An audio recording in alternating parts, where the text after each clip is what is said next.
Olá, eu sou Jennifer Castela de Oliveira e este é o podcast Notas sobre Nós, um programa para tratarmos de temas da atualidade sob um viés multidisciplinar, onde a arte, o direito, a psicologia, outros saberes e linguagens se entrelaçam. Então, hoje, o tema escolhido para o nosso debate, para a nossa conversa, é um tema muito recorrente que interessa a todos, tenho certeza.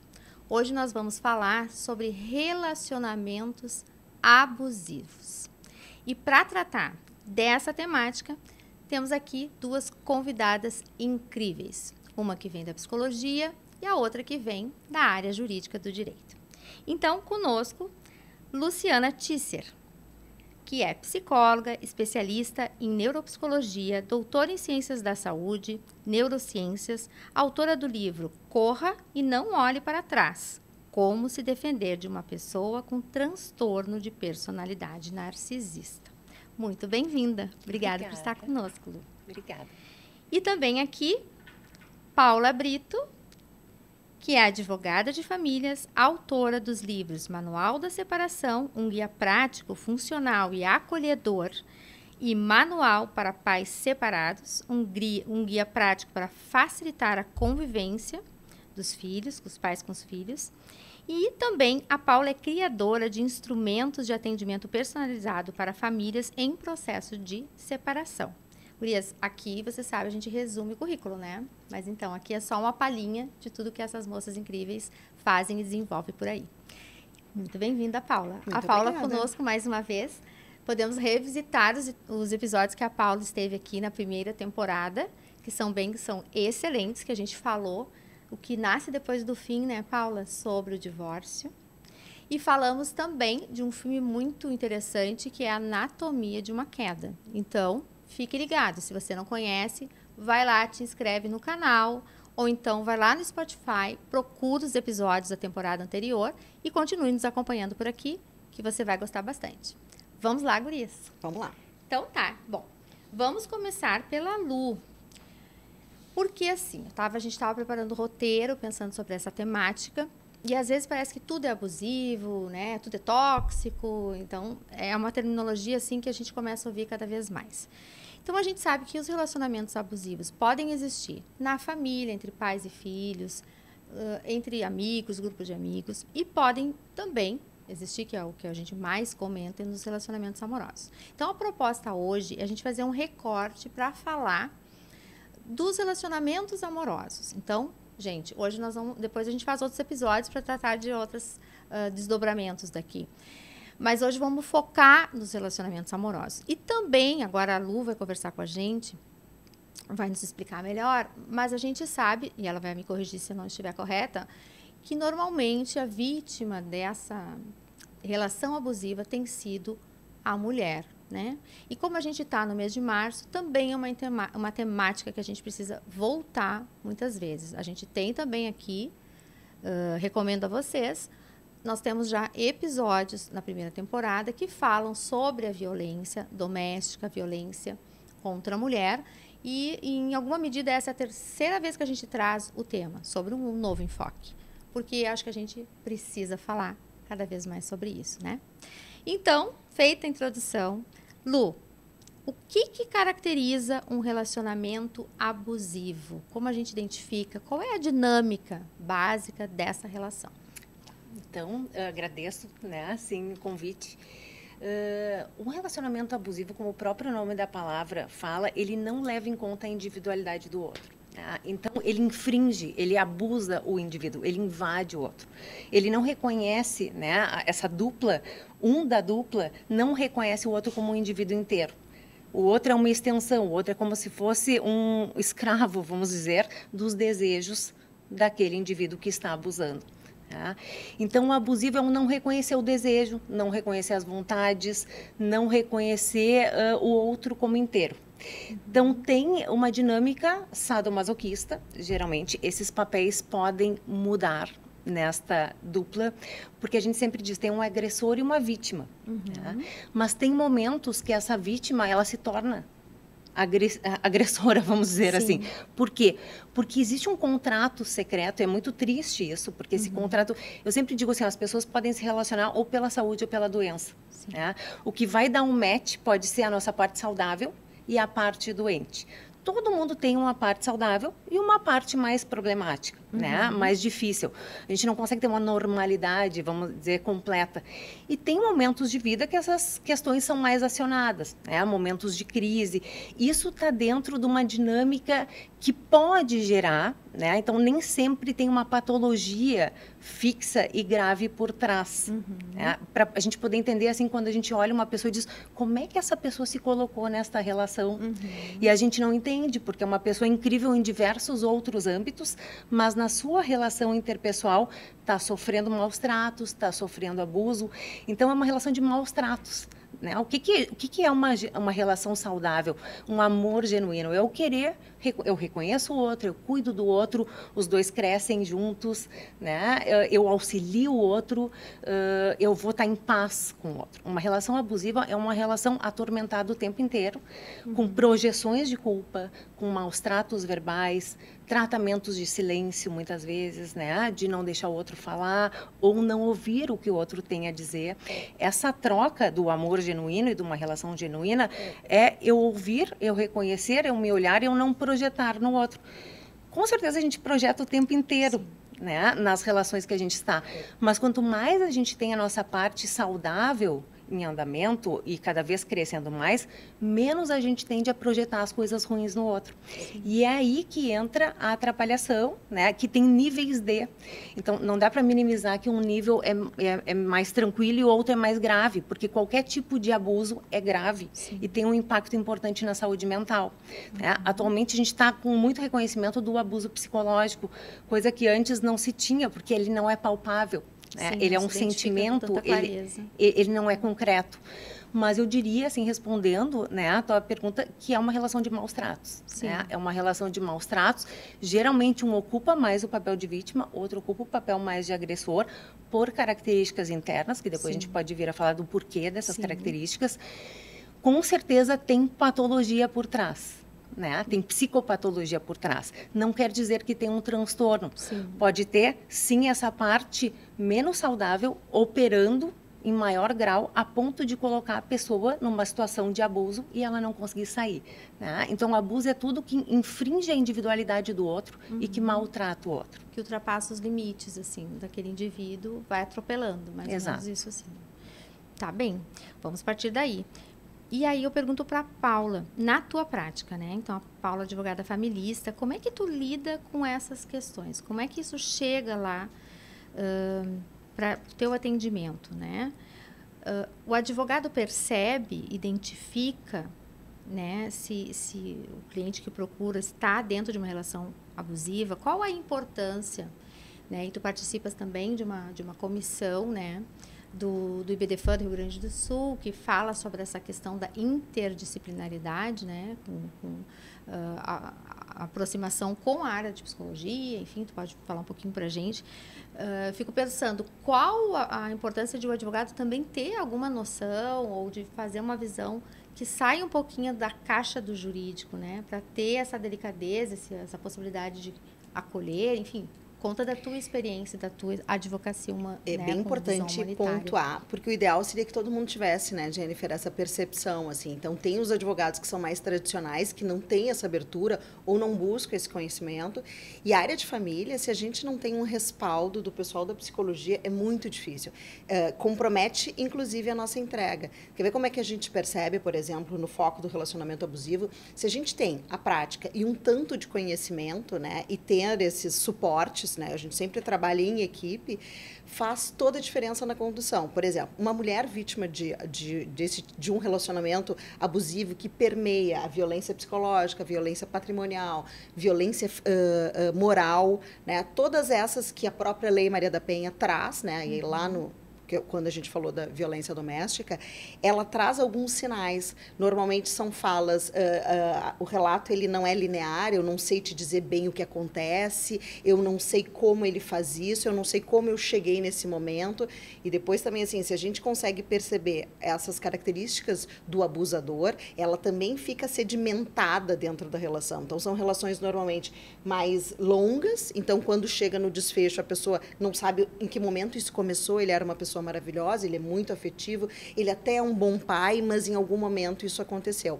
Eu uso muito uma imagem, assim, mais ou menos aquela planta que não consegue crescer numa sombra, né, e o abusador tá ali, tanto que essas mulheres, quando elas conseguem romper, é como aquela plantinha que consegue um raio de sol e aí ela vai, né, então há um comprometimento cognitivo, então eu não sei em que momento isso aconteceu. Normalmente, uma pessoa com características de extrema vulnerabilidade, e aí a gente tem as questões da simetria, né? Então, aquele abusador, ele detém muitas vezes o poder econômico, então eu dependo dele, por isso eu não questiono, eu não tenho acesso a uma conta, eu peço dinheiro porque é a dinâmica da nossa relação. Uma mulher, muitas vezes, invalidada como mãe, como, mas tu nem sabe o que tu gosta, não é bem assim. Então, esta parte disfuncional da relação aparece lá no... Aparece. E isso vai ser decisivo para os rompimentos. Então, assim, romper vínculo já é difícil. O vínculo afetivo, o vínculo conjugal. Se a pessoa tem uma dependência, né, ela é vítima de um relacionamento abusivo, isso é muito mais difícil. Porque ela tem que ter a percepção, ela tem que ter condições de sair desse relacionamento. Normalmente, é mais longo, às vezes eu atendo uma pessoa e daqui 2, 3 anos ela volta, agora eu consegui. Sim. Então, tem um processo mais difícil, mais desafiador. O cuidado do advogado poder perceber e distinguir esse tipo de situação para bem encaminhar. Porque, por exemplo, se a gente cria uma cláusula num acordo que funciona, vamos olhar para a parte saudável das pessoas, a gente lê e entende que o cumprimento é esse. Agora, se a gente tem conhecimento que aquele ali é um abusador, a gente também tem que se comunicar com esta parte comprometida, porque ele não vai reagir e atuar. Então, esses manejos negociais, assim, ele tem o poder, é ele que manda, ela não ousa, ela fala baixo, tu falou do silêncio. Às vezes, assim, ó, aí eu comecei, faz uma semana que ele não fala comigo, aí eu comecei a tentar entender o que eu fiz. Quando eu vi, eu tô pedindo desculpas e não tem fato nenhum. Pois é, isso, só a dinâmica. Isso que eu queria, então, agora a gente explorar dentro dessa dinâmica com a Lu, nos explicando a figura do abusador, né? E a gente sempre ouve muito, né, Lu, essa questão, ele é narcisista, tem muito isso também. Então, aí eu pergunto, todo narcisista é abusador? Ou recíproca é verdadeira? Como é que é isso? O que é o abusador? O que é o narcisista, né? E depois também a gente podia avançar para entender a característica da vítima, mas vamos falar um pouquinho primeiro das características do abusador, da personalidade. Então, assim, todo narcisista é abusador. Né? Ele não tem uma relação de troca genuína, ele tem uma relação para com ele. Os outros são uma extensão e devem servir a ele. Isso é uma dinâmica, a gente diz que é um modus operandi, né? É uma forma de funcionamento, onde eu não enxergo o outro. E essa questão que a Paula falou, ele gera uma dissonância cognitiva na vítima. O que é essa dissonância cognitiva? Mas ele é tão bom em momentos, em outros momentos ele é tão horrível. E isso faz perpetuar a relação, porque ele é um camaleão.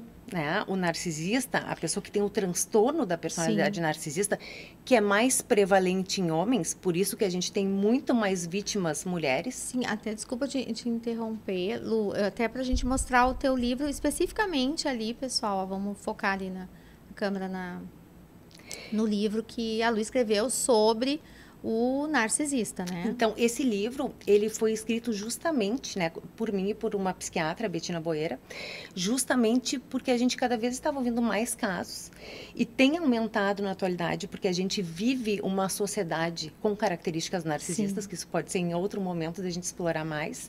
Então, é um modus operandi que parece que ele está cada vez mais congruente com o momento. né? Mas ele é um funcionamento, ele é um padrão de funcionamento. E acaba sendo abusivo. Ele é abusivo, né? Então, assim, o que acontece, né? Até no livro a gente coloca, né? O livro se chama Corre, Não Olhe para Trás, Como se defender de uma pessoa com um transtorno de personalidade narcisista. Então, a gente tem pessoas que têm o transtorno da personalidade, que é uma alteração da personalidade, né? Só, a grosso modo, a nossa personalidade se forma desde a infância até o final da adolescência. Depois, ela está formada como um edifício que foi construído. Não tem como destruir para reconstruir. Então, não tem cura, um transtorno de personalidade. Mas a gente tem pessoas que têm características, que têm traços de personalidade narcisista, mas que não têm o diagnóstico. Então, até a gente coloca o cuidado para a gente não sair diagnosticando. Sim, não, né, classificar as pessoas. Não classificar, que isso é uma tendência. Até porque a gente vive uma sociedade, que nem eu disse, né? Tem o ghosting, tem o vocabulário aqui que se presta para outras situações da modernidade, do tipo de relacionamento que as pessoas fazem através de redes sociais, ou enfim, né, da atualidade da modernidade. Mas então a gente tem esse cuidado. Mas respondendo pontualmente a tua pergunta, toda pessoa com transtorno da personalidade narcisista é um abusador. Tá? Mas nem todo abusador é narcisista. Porque daí a gente tem, por exemplo, alcoolistas que podem... Em função do álcool, em função de dependência química. A gente tem outros tipos de transtorno da personalidade também, que tem diversos. Então, nem tudo é só do narcisismo, tá? Mas o que a gente tem que entender é que a conta, ao contrário, é verdadeira. Toda pessoa com transtorno da personalidade narcisista vai ser um abusador. Não tem outro tipo de padrão de relação para ser estabelecido com essa pessoa. Então, geralmente, qual é o padrão? É isso, né? Assim, é o camaleão, uma hora trata bem, agrada, outra hora... É uma relação de uso e abuso. Não tem uma relação de troca. Sim, né? Tem um ciclo de violência que fica... Tem um ciclo que fica perpetuando, né? E aí, até essa questão da violência, eu pergunto para a Paula, a gente tem na nossa legislação, né, vários tipos de violência que já estão, então, catalogados na Lei Maria da Penha, só para... Achei interessante, porque as duas comentaram violência psicológica, a gente acha que violência talvez seja só a física, só que não é bem assim, né? Então, às vezes, a pessoa nem se identifica numa relação abusiva porque ela não... Né, gurias, aqui falando, então, mulheres, que onde... Depois a gente vai voltar para falar da vítima, mas onde é mais recorrente... Ah, não, mas ele não apanhei. Bom, mas pode estar acontecendo muita coisa, né? E, às vezes, isso também é num gradual que pode vir, né, a desembocar em violência. Então, Paula, como é que as hipóteses ali que a gente tem de violência, né? E é tão importante a gente falar pelo seguinte, a prova da violência psicológica ela é muito difícil, né? Então, é diferente chegar numa delegacia da mulher e dizer eu apanhei, né, estrangulada, aquelas questões todas. A violência física ela é palpável, ela é concreta. A violência psicológica, às vezes, a pessoa não sabe nem explicar, que é o caso do relacionamento abusivo que a gente está falando.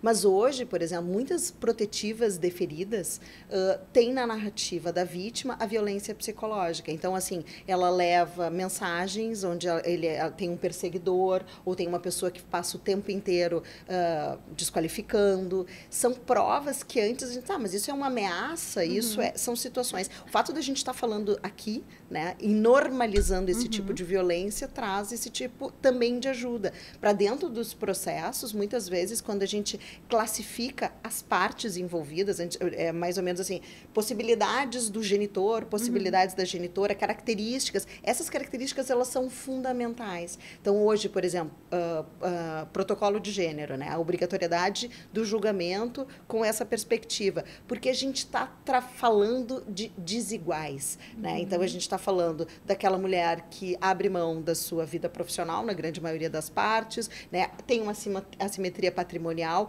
que isso aí, para esse lado comprometido, não saudável, é um prato cheio, porque é ali que vai se desenvolver. Bom, então agora eu não posso me separar porque eu também eu já estou com tantos anos e nunca trabalhei. A violência daí financeira também, de não ter... Elas endossam, e nesse campo fértil do abuso, isso acaba aparecendo muito. Então, meio que misturando também a outra questão, ao identificar, a gente conduz de uma determinada forma.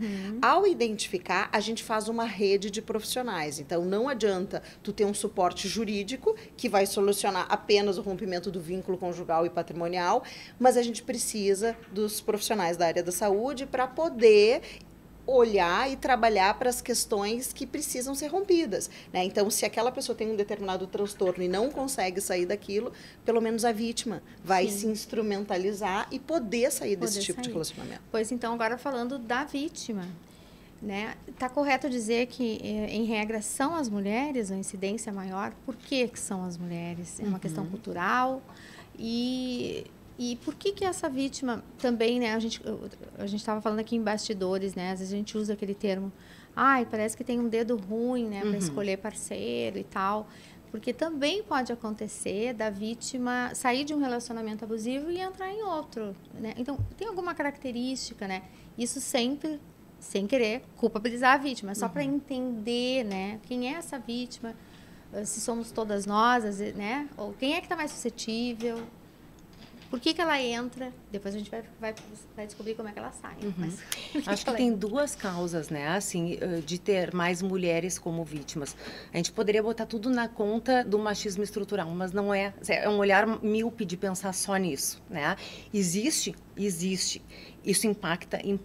Mas se a gente for ver a fundo do perfil do abusador, as características das patologias, falando em patologia, que vão levar ao abuso, elas são mais prevalentes em homens. O alcoolismo é mais prevalente em homens, transtorno da personalidade narcisista é mais prevalente em homens, psicopatia é mais prevalente em homens, e isso documentado pela ciência, né? A incidência é maior. Então, e é muito triste, porque a característica principal da vítima, geralmente, são mulheres extremamente empáticas. São mulheres que a gente diz que são uma luz na escuridão para o abusador, né? Elas entregam amor, elas entregam cuidado, tanto por isso que elas se perpetuam entendendo muito esses abusos e continuando nesse papel. E isso que a Paula falou é bem importante, assim, desse ciclo, porque eles são especialistas em invalidar o outro. Então, aqui na página final do livro, né, assim, na contracapa, tem várias frases que eles costumam falar. Você é louca, a nossa comeu, você é coitadinha, você já exagera demais, estou cansado dos seus dramas. Então, todas as frases são invalidando. Você é maluca, né? Ninguém vai te querer, tu tem que ficar comigo. Então, eles fazem um jogo por anos que invalida. A vítima, ela fica esvaziada e ela não vê mais saída. É preferível estar com ele, até porque tem momentos que ele é muito bom. E quando ele é muito bom, ele é muito bom. Ele é o príncipe encantado. E tem momentos que ele é um horror. E quando ela fica confusa em nos contar, pois eu nem sei dizer, é algo que eu sinto, porque é essa dissonância, essa confusão mental que gera. Então, ele gera uma confusão mental que vai invalidando e vai sugando a personalidade da pessoa. Porque é um vampiro emocional, né? O abusador, ele é um vampiro emocional. Ele precisa sugar a personalidade da vítima, que é extremamente empática, para ele poder ficar inteiro. Sim. Porque ele não é um ser inteiro. Sim. E quando a gente pensa, assim, uma coisa que eu gosto de dizer muito, assim, porque quando a gente pensa, narcisista, se acha, no fundo, não. No fundo, eles sabem que eles são destroçados por dentro. Sim. E que eles são péssimos. E por isso que eles colocam uma banca social. São pessoas que geralmente acabam tendo êxito financeiro, porque vão patrolando os outros, né? Tem uma questão do narcisismo perverso de estar muito ligado quase à psicopatia. Hoje se fala muito assim que existe um narcisista perverso que é um pouco diferenciado do psicopata, que a gente chama de transtorno de personalidade antissocial. Então, são pessoas dissimuladas, são pessoas que enganam. No senso comum, as pessoas dizem, mas ele é um amor. Então, Sim. a vítima tenta falar dos maus tratos, mas imagina, eu não imagino ele fazendo isso. E ninguém dá credibilidade. E esse ciclo vai afundando cada vez mais, a ponto da vítima desenvolver um trauma profundo e realmente passar anos, e às vezes as sequelas são vitalícias, são eternas, né, assim, de traumas profundos. Assim. Exatamente. E nessa questão agora, a gente entendendo como funciona, vendo sinais, né, pensando já numa saída, uma solução. Como romper, né? Como sair deste relacionamento? Que tipo de trabalho tem que ser feito? Inclusive, a Paula tem um livro, né, Paula, que é sobre passos, né? Vamos colocar aqui, produção, o livro do manual, que vai ali descrevendo passos para que a pessoa, né, quando toma decisão ou começa a pensar sobre, né, um divórcio, um passo a passo, assim, que ela identificou, enfim. E, claro, aqui não é relacionamento abusivo, né, Paula?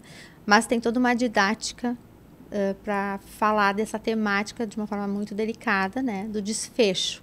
E quando esse desfecho é de um relacionamento abusivo, né? Porque exige os primeiros 5 passos que levam à ideia de um bom divórcio, são passos de autoconhecimento, né? Dessas percepções. Então, assim, a pessoa ela tem que ter noção, primeiro, das características do relacionamento, do quanto esse relacionamento é disfuncional e por que ele é disfuncional. Aí tem a isenção da culpa, tem a questão do desapego, do status casada. E dentro, então assim, isso num processo natural de tomada de decisão. Reforçando de novo, a tomada de decisão dentro de um relacionamento abusivo, ela é muito mais difícil. Então, ela não é simplesmente, são passos que quando ela é vítima, eles são mais longos, porque ela vai precisar de uma estrutura maior. Acho que quando a gente fala, e aí nos dá uma certa experiência, né? Assim, rapidamente a gente percebe quando aquele casal vive um relacionamento abusivo.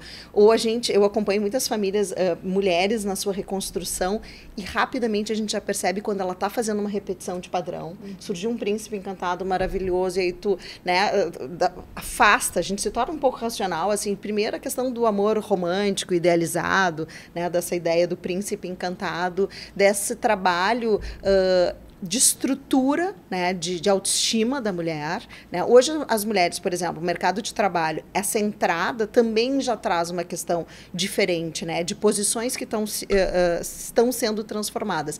Então, eu acho que a condução, quando a gente percebe olhando os passos, é reforçar mais ainda. Então, nesses casos, o acompanhamento terapêutico, muitas vezes a terapia de casal, onde um terceiro entende a dinâmica, porque eu não vou chegar para minha cliente e dizer, olha só, tu é uma vítima, ele é um abusador. Eu não tenho, por mais percepção que eu possa ter, não tenho legitimidade para chegar e falar. Então, essa pessoa ela precisa de um terceiro, e a terapia ajuda muito, quando ela vai dando instrumentos sem dar nome, que também no processo negocial a gente utiliza. E ajuda essa pessoa a sair na dinâmica. E tem um efeito do abuso nos próprios filhos. Então, por exemplo, o segundo livro, já falando, que é o Manual para Pais Separados, que nós fizemos juntas. Pois é, sim. Mostra aqui, esse é nosso. Produção na câmera da Paula. Tem esse um aqui, outro livro para quem está assistindo pelo YouTube. A gente faz uma condução de dicas Manual usando... de Pais Separados. É das duas, na verdade. Das duas. É que tem o direito à psicologia. Então, a gente se complementa justamente nestas dificuldades. Então, assim, conduzir uma parentalidade com um abusador tudo sempre é mais difícil. Dizer não, impor a sua forma de educar, tomar decisões naquele universo que passa a ser só daquela mãe e daqueles filhos. Então, todos os desafios se potencializam, né? Então, as próprias crianças também criam uma dinâmica, né? Quem é que tem o poder, quem é que invalida, aí vem a alienação parental, vem tantas outras questões relacionadas a isso. Então, também pergunto para a Lu, no mesmo sentido, né? Como fazer esse rompimento? E aí já encaixo também que a Paula já trouxe. E se isso é mais complicado quando tem filhos, ou os filhos podem ser também um fator que ajude a motivar o rompimento, ou às vezes dificulta? Como é que tem sido isso na prática? Eu acho que sempre separações com filhos são bem mais complicadas e mais dolorosas, né? Porque envolvem outras vidas. E, às vezes, os filhos denunciam, sim, né? Porque não aguentam mais ver a mãe sofrer, vamos falar em mulheres, né? Vítimas, e denunciam isso a ponto até da mulher não ter saída, né? E isso ser um motivador para ela buscar a saída, o amor pelos filhos. E querer que os filhos não participem mais daquela dinâmica agressiva e abusiva. Pode ser um mote que impulsione. Né? Uma saída de vida, eu digo, de amor, né? De poder querer sair daquela relação. Mas geralmente é mais complicado. Por quê? Porque tem questões financeiras, tem questões de jogo, tu não vai mais ver teus filhos. Porque ele vai cerceando a vítima, né? Ele tenta deixar a vítima sozinha. Tuas amigas não prestam, tua família não presta, só eu. Só que é sutil e anos. Então, quando a gente vê, a vítima diz, eu não tenho mais rede de apoio. Sim, tem que reconstruir essa rede. Exato. E até assim, bom, a minha família não acredita mais em mim, porque eu falo que ele... Ou, vamos supor um caso extremo, que ele me bate, eu passo uns dias na casa da minha irmã e eu volto. E todo mundo diz que não vai mais me ajudar porque eu estou desacreditada. Isso é muito triste, porque vai fragilizando cada vez mais. A cada tentativa frustrada, a mulher fica mais fragilizado. Sim, acaba em se isolamento, né? Eu só queria falar que a maternidade, ela é um ponto, quando a gente toca, bem decisivo, assim, porque potencializa aquela mulher. Então, quando a gente pergunta, este é o exemplo que tu quer dar para os teus filhos, isso toca aquela mãe, diz assim, ó, porque vão reproduzir esses relacionamentos. Então, normalmente, quando a gente chama, sendo abusivo ou não, os pais para o melhor para os filhos, isso é uma técnica de condução, eles começam a se dar conta. Então, se eu não faço por mim, e aí vem toda a construção daquela mulher, eu vou fazer por eles. E assim, a saída, né? Tem que ser através do tratamento. É muito difícil alguém sair sem um auxílio psicológico. E esse auxílio é lento, é devagar. Os profissionais também têm que entender a dinâmica do narcisismo.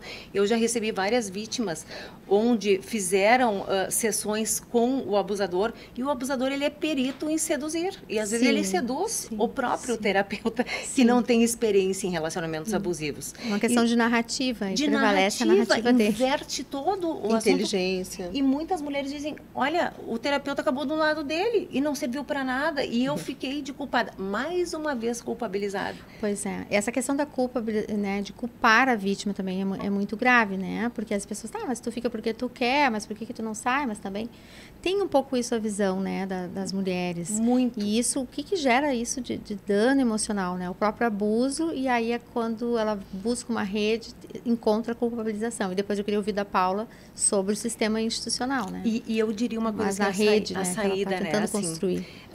Eu acho que a questão do tratamento psicológico e psiquiátrico, porque quando a vítima chega, ela não aguenta mais e ela está exaurida. Às vezes ela precisa de uma avaliação psiquiátrica para medicação. E muitas vezes ela está numa depressão, que se ela não tratar a base... Primeiro. Ela não vai conseguir nem render em terapia, então as coisas concomitantes. Porque esse trauma profundo e a longo prazo, ele vai gerando adoecimento. Né, em termos de transtornos de depressão e ansiedade.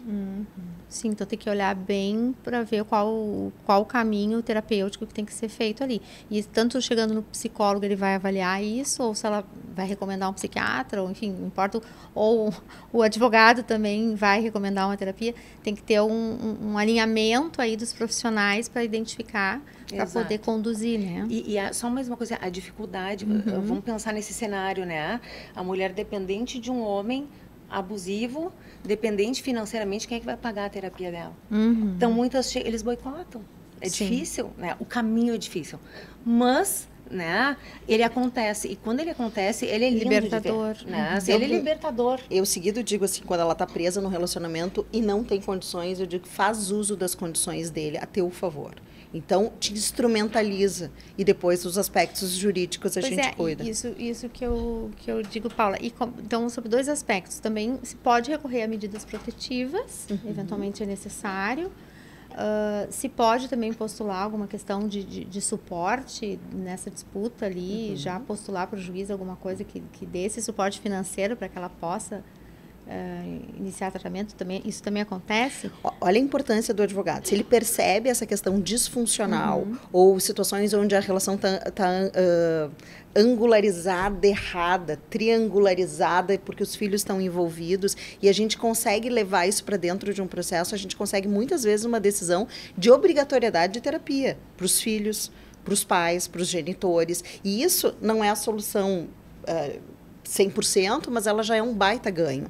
Outra questão que tu trouxesse, né, a questão da culpa, né? No direito, desde 2010, a gente não tem mais a figura da culpa no direito de família, o que ajudou muito a questão da responsabilização. Ela é uma péssima mãe, o fulano traiu. Sabe, Paulo, essa semana passada, uma colega, Tabelian, me ligou e disse assim, olha só, ele quer fazer um divórcio, um homem procurou. E ele quer que coloque uma indenização, porque ela soube que houve uma traição. E ele quer que coloque isso, mas imagina, no âmbito do tabelião de notas, que nem existe litígio, né?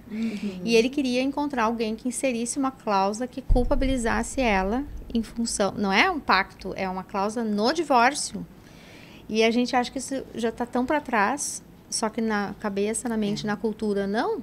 Mas são questões ele sociais. Ele cria uma indenização. É que nem a história do abandono do lar. As pessoas ainda têm alguns medos tão Sim, introjetados. Que vai sair, vai perder os filhos. Que a gente tem que fazer todo esse trabalho. Primeiro, da isenção da culpa. Segundo, a questão dessas possibilidades. Então, a gente trouxe a questão concreta da violência psicológica. O uso, sim, da Lei da Maria da Penha, que tira muitas mulheres de situações absurdas, né, de extremo sofrimento e o comprometimento familiar, essa condução mais humanizada e trabalho em equipe, então a parte jurídica com a parte psicológica trabalhando e alcançando o melhor como solução, a fala, isso que a gente está fazendo aqui, né, então falar, que aquela pessoa se dê conta, porque é bem assustador, tem duas dores, tem a dor de estar dentro de um relacionamento abusivo Sim. e se dar conta, esse momento Sim. ele é impactante. Porque ela pode vir de uma maneira muito sutil, né, Lu, assim, como tu disseste, não, ele invade, né, então, daqui a pouco tu não pode ter Instagram, daqui a pouco tu não pode usar essa roupa, daqui a pouco, como tu disseste, essa amiga não serve, tu não vai ali, tu não vai aqui, tudo isso são coisas muito, assim, sutis, que talvez a pessoa identifique, talvez, como até cuidado. Uma proteção, um cuidado, como ele me ama, ou um ciúme que começa a aparecer, né? E que gera essa confusão e vai mental. Poda a pessoa. E que vai invalidando a individualidade e a personalidade do outro. As Sim. mulheres ficam desprovidas da sua própria personalidade. E essa dor de ver é quanta entrega de vida, quanto tempo. Né? Tem umas que dizem assim, bom, mas foi minha vida inteira assim, o que eu quero agora? Sim, não se sente nem merecedora de uma outra possibilidade, né? Então, é interessante, assim, a ideia da gente conversar para isso, né? Então, o pessoal que está vivendo essa relação, ou às vezes que identifica que uma amiga, alguém está ali, que hoje não existe mais aquela questão, né? Não se mete a colher, né, gente? Quer dizer, essa questão do direito da mulher, da violência, já extrapolou esse limite da intimidade. Então, assim, é de observar, é de, né, sugerir, claro que cada qual dentro da sua linha, né? Eu sou leiga na psicologia, não vou lá falar para uma amiga, mas assim, quem sabe tu procura uma ajuda, talvez o que tu esteja vivendo não seja tão legal, né? Porque, claro, a ideia não é ficar julgando, classificando as pessoas, mas se a gente se informa e se a gente consegue entender um pouco, talvez, né? Introduzir esse assunto que a pessoa, quem sabe, tem até medo de começar a falar sobre isso, né? Olha só, a gente está falando em casamentos, né? Mas nós que temos filhos adultos, jovens, assim, na própria adolescência isso aparece. Esses perfis, eles se mostram muito cedo. Então, por exemplo, meninas que se envolvem em relacionamentos abusivos, e eu já tive casos, assim, no escritório, de relacionamentos que tiveram dimensões, né? Dentro de namoros, onde já tem um menino, um adolescente abusador e uma menina se sujeitando. Então, estar atento, né? Agora, olhando para a questão da mulher, isso é fundamental, né? É mais normalizado, tem mais informação, mas acho que nós todas temos que estar atentas. Observando, né, umas às outras para auxiliar. E só, Paulo, eu queria que tu arrematasse a questão da violência institucional, às vezes, né? Que a gente tem o protocolo de gênero, tu colocasse lá no início, e aqui, pessoal, convido, a gente tem um episódio muito bacana com a desembargadora Viviane Miranda, sobre o protocolo de gênero, que ela é uma das poucas desembargadoras que utiliza efetivamente o protocolo nos seus julgamentos aqui no Tribunal de Justiça. E eu queria saber da tua experiência. Como é que está sendo usado o protocolo? Assim, o protocolo de gênero é aquilo que a Paula explicou, né? A Paula pode repetir, assim, basicamente, assim, para o leigo que está nos ouvindo, é tu poder entender aquele julgamento como uma pessoa que precisa de uma atenção diferenciada em razão da sua fragilidade de gênero. Considerando essas diferenças, isso, que no caso a gente está falando. Né? Exatamente. Então, por exemplo, tu não pode... os desembargadores, juízes... fazer uma decisão sem considerar que existe, de fato, essa diferença histórica. Muitas pessoas dizem assim, é óbvio que eu aplico.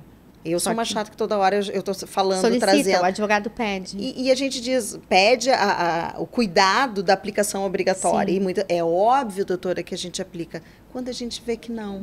Por exemplo, um exemplo bem curtinho, assim, esses tempos, uma decisão de uma mulher anos dentro de um relacionamento abusivo e o tempo que trouxe numa decisão de reinserção no mercado de trabalho foram de 6 meses.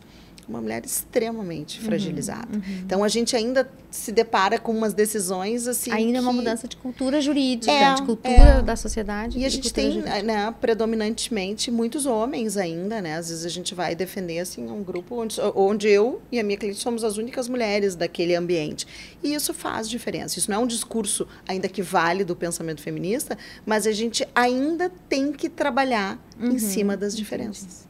É um longo caminho, mas a ideia é essa. Quanto mais a gente puder conversar, né, desmistificar e poder entender, porque às vezes a mulher até tem vergonha, né, de trazer essa temática, de se perceber nesse relacionamento abusivo, então que a gente possa trabalhar esses temas e abrir as caixinhas. Jennifer, só completando uma coisa que eu e a Lu aconteceu, assim, primeiro eu gosto daquela ideia, assim, que o narcisista vive em constante estado de miserabilidade, né, então, que é o contrário do que a Lu trouxe. E a gente fez uma live sobre isso, inclusive está nos nossos Instagrams, Paula Brito, Luciana Tisser, que a gente traz a história do relacionamento abusivo, e logo um tempo depois eu tive uma procura de uma família que ele disse que a live foi para ele. Então, o próprio abusador, muitas vezes... Esse vai ganhar estrelinha. Esse se olhou, essa perseguição, ela acaba. Então, assim, tem um eco, entendeu? Chega em algum lugar. Sim, não, é que a gente diz, uma pessoa que ouve e que consegue mudar a sua vida, ou mudar a vida de alguém, ou auxiliar, né? Já ganhamos o dia, né? Já ganhamos o episódio. Mas, gurias, então, encaminhando para o final... eu queria que a sugestão que nós temos aqui é de um filme produção, é Assim que Acaba. E neste filme, se a gente puder botar na tela, é um filme interessante porque aparece um pouco essa figura do príncipe, aparece essa questão que tecnicamente tu dissesse da cognitivo, que é a dissonância cognitiva, porque às vezes ela não sabe muito bem o que está acontecendo, se ela recebeu um empurrão, se aquilo exagerou. Foi... ou se o empurrão foi intencional ou não. Vai aparecendo... Gente, aqui você sabe que tem spoiler, né? Mas eu vou até dizer o spoiler do final, mas não tem problema, vocês vão até o fim para chegar lá. E aí a Paula disse uma coisa que ela fala no filme. E ela acaba tendo uma filha e ela diz para ele, você queria que a sua filha passasse por isso que eu estou passando? E ele disse, não. Ele disse, aí é o que ganhou a estrelinha. E aí, a condução, né, enfim. Tem que ver o filme para ver toda essa trajetória, mas é bem ilustrativo, então a gente deixa aqui de dica. Acho que é bem interessante. E a Lu tinha dica de um livro, né? E aí eu queria saber a dica do livro. A gente tem produção, a imagem do livro? Vamos ver. Tem. Vamos lá, então, fala pra gente, Lu. Eu tenho do meu, né, gente, não fazendo, porque eu sou fã, porque, né, eu recebi várias questões de mulheres dizendo assim, esse livro mudou minha vida. Ou, e a gente pode ter... Ele é um manual de identificação. Podemos falar só do narcisista depois, depois, né? Podemos. A gente pode... E esse livro, ele é muito emocionante. Monique se liberta. Ele é um livro de uma sentada. É um filho contando a história da mãe, que teve um relacionamento abusivo com o pai dele e depois teve um relacionamento abusivo com outro homem. E como ela consegue se libertar desse outro. Então, ela cai 2 vezes, né? Ela sai de um abusivo e ela cai em outro, mostrando esse ciclo de violência e mostra ela se libertando. E é lindo, a gente torce por ela até o fim. Se identifica e vai. E o motivo desse livro é porque esse filho fez um livro anterior, que agora não me lembro o nome, mas é o mesmo autor. Ele fez um livro falando do relacionamento abusivo da mãe. E a mãe ficou muito chateada. Como é que tu fez isso comigo? Sim, não era tão ruim assim. E dela disse, então agora tu vai ter que escrever um outro livro de como é que eu consegui sair disso. E nasce esse livro. Então ele é lindíssimo. Sim, então tá, gente, fica a dica, né? Porque é através de informação qualificada que a gente vai mudando o mundo, né? Rompendo preconceitos e podendo tocar nos assuntos mais difíceis, aprendendo sobre. Então, gurias, o que eu vou dizer? Amei, adorei. E a gente sempre fica com vontade de querer um pouquinho mais, né? Então, pedir para vocês, assim, as considerações finais, falar das suas redes, né? Ou projetos que tem, alguma coisa. Cada uma, vamos começar. Paula, escolhe uma câmera lá. A gente tem esse comprometimento, né, com conteúdo, a gente costuma fazer lives juntas também, e no meu Instagram, Paula Brito ADV, a gente traz essa questão do direito mais humanizado, esse cuidado de proteção familiar, e quando a gente fala relacionamentos abusivos, quando a gente fala violência, quando a gente fala assimetria patrimonial, a gente está falando de uma entrega e de um cuidado melhor, Indico, né, tem a questão dos livros, indico esse trabalho conjunto, né, a própria comissão que tu falou, Direito e Psicologia, são necessários, são complementares e tem sido uma bandeira, assim, para mim, né, a fala mais simplista, o acolhimento, o afeto e o comprometimento com informações. Perfeito. Lu. Bom, o meu Instagram é @luticer, lá eu tenho várias coisas dentro da área da psicologia e da saúde mental, então coisas sobre infância, adolescência, e tem as nossas lives, que são maravilhosas, que a gente, né, são modéstia à parte, mas todo mundo adora. Sim, sou fã. E é uma forma da gente traduzir para o senso comum as coisas que são de uma dinâmica mais complicadas e a gente poder auxiliar nessas questões. A gente faz enquete de próximas lives, então espero que vocês participem também. E eu vou dar a dica assim, ó, cuidem com os príncipes encantados, porque eles não existem. Então, quando vier um príncipe encantado num cavalo branco, veja os red flags, né? Atente aos sinais. Atente aos sinais do príncipe encantado, que não rola. Príncipe encantado não é bem assim. Não tem. Então tá bem. Muito obrigada, gurias, adorei. E a gente vai ficando por aqui. E eu espero vocês...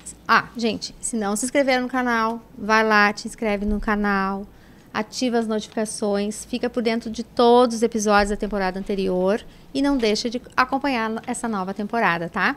Então, eu espero vocês no próximo episódio. Até mais!